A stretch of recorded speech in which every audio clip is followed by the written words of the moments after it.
Alright guys, welcome back to the beach. Today we're going to be talking about reading the water, reading the beach, where you need to be fishing. Alright, and I've said this in the past, Topsail Beach is not the perfect place to teach how to read the beach. It's just not. Yes, there's sandbars, maybe 2 sandbars, but there's not a lot of rips. All right. Now, rip currents. When everybody hears rip current, they're thinking, "Oh no, a terrible thing." But actually, for anglers, it's a good thing. Rips are a good thing. Rip currents are a good thing. So when that water is going back out through that rip current, that's deep water in between. It's cutting in between the sandbars. It's cutting a trough. It's cutting a channel through the sandbars. So predatory fish will hang out on the edge of this rip and wait for something to get caught in that rip and come by them. So here, sorry guys, keep checking my rods. Don't have a lot of rips here. I've never really had much issue with rip currents on this beach. But we do have sandbars, and you can recognize a sandbar. We're going to look out, and you'll see a wave start developing and start to break. And when that does, that means that is just rolled up on a sandbar. Now, if that rolls up, wave starts to break, it's hitting the sandbar. But then it calms back down and does it again. Now when it does it again, calms down, does it again, that means there's another sandbar. So where you want to fish is between those 2 sandbars. That's the trough. You want to fish in between those 2 sandbars, because in between those 2 sandbars is a highway.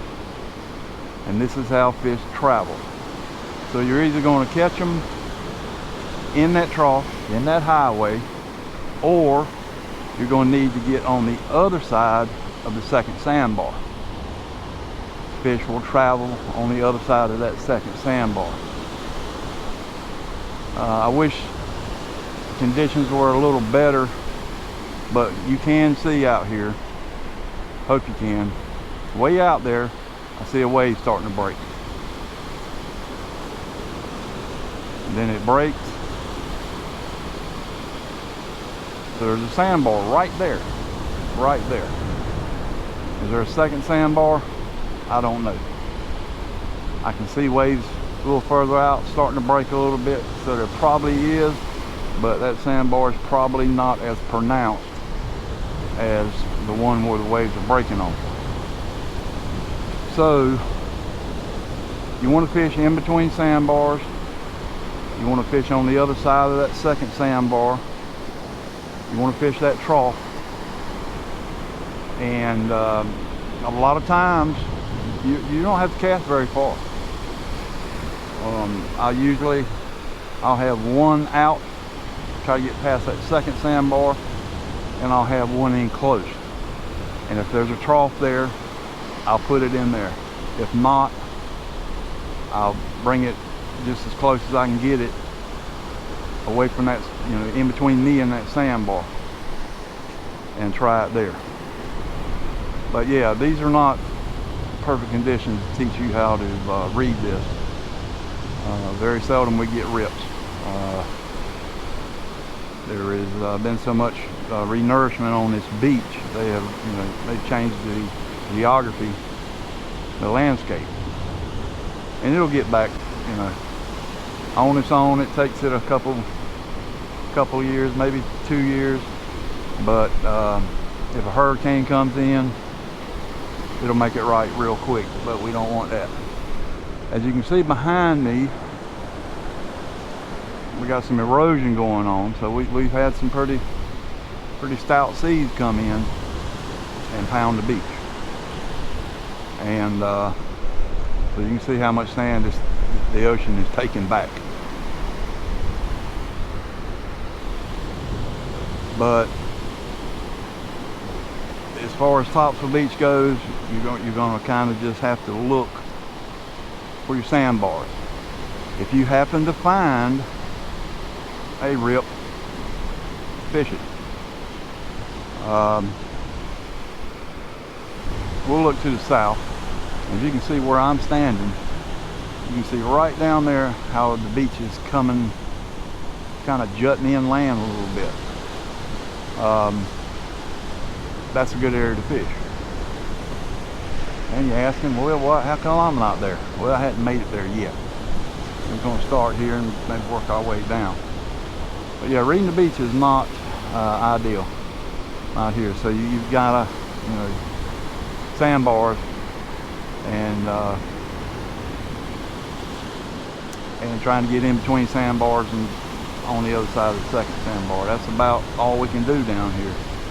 I have been to beaches that you can see that rip current just as plain as day, and what that thing will do, it'll split the wave as well. So you'll see a wave coming in. You see it on the right, you see it on the left, but right there, there's no wave there. That's because that's deeper water, and that rip is going out. So that's one way just to tell you how to look for them.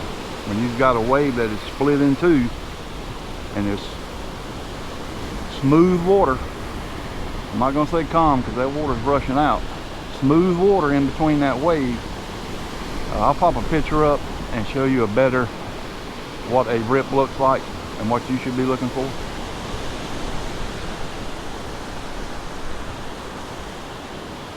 But guys, that's it. It's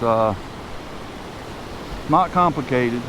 It just takes some practice, and before too long you'll have it. You'll be able to read the beach like no tomorrow.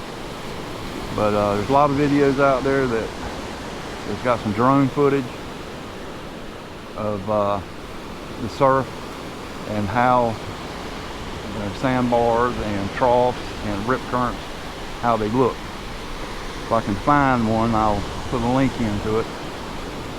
But that's it, guys, for this episode of Surf Fishing the Basics, Reading the Beach as best as I can. Alright guys, thanks so much for joining me. You guys take care of each other, and I will definitely catch you guys on the next one.